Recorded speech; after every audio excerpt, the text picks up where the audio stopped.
We are the first defense, I would say. We're on the cutting edge of the nation's defense. It's not gates, guns, and bullets. It's other things besides that. You have two parts of security. You have the security forces side, which protects the outside. We're primarily interested in the information side. The actual building facility I help protect. It's information security, it's personnel security, it's operation security, it's physical security. You have your locks, you have your alarms. Information that starts in the labs or starts from development, we're there at the beginning protection. One of the things we do with visitor control, we need to make sure these individuals have the proper accesses and eligibilities to enter these facilities. To make sure that they don't go into an area that they're not supposed to be in. We deal with all law enforcement activity.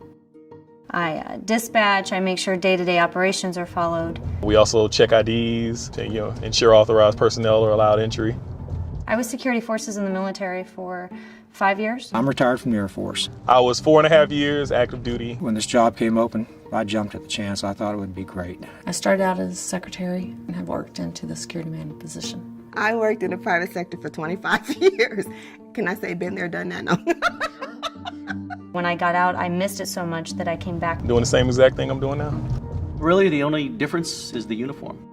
Those in uniform and those civil service are one force. So we don't really even think of ourselves as two separate entities. They don't look at me as a civilian, they look at me as an experienced police officer. We're treated like just one of the family. My hours are definitely a little shorter than they used to be, and I am not faced with deploying like I used to all the time. The deployments were very hard on family life, and with this, I can still do part of the military job, but I don't have to worry about the deployments. With regards to my family life, it's much better. I can stay here and just continue doing my job until one day I retire. There's certainly opportunities for career advancement as well as moves of station if you want. I started off as a gate guard, went up to a patrolman, and then a desk sergeant all within 6 months. There are many different avenues for growth. If I wanted to go U.S. Marshals, or even if I did want to do SAPD, the training that I get from this job will help. They're going to receive a better level of overall training. You're constantly learning, you're constantly training. Mission is supporting the war efforts, and you can't do that without training. We definitely look for somebody that has a maturity level, somebody that is a team player. Somebody with a computer background or an information systems background. Every day is always something different. It's always a challenge, always something new, interesting, and a learning experience. The security manager field is a challenge. I might be putting a lock on a safe or whatever, but at the end of the day, that information might be protecting the people who have boots on the ground who are fighting for your freedom. It's protecting who's protecting us. Our information can cause grave damage to the country if we're not careful.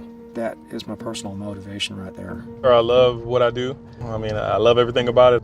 In the end, when someone's helped, it's nice to just go, oh, I finally did it. And that's what you come to work for. It will undoubtedly save lives. My name is Lisa Brame, and I'm a personnel security specialist at Wright-Patterson Air Force Base. Denzel Williams. I am a security forces police officer. My name's Christina Hill, and I work as a desk controller for Lackland Air Force Base.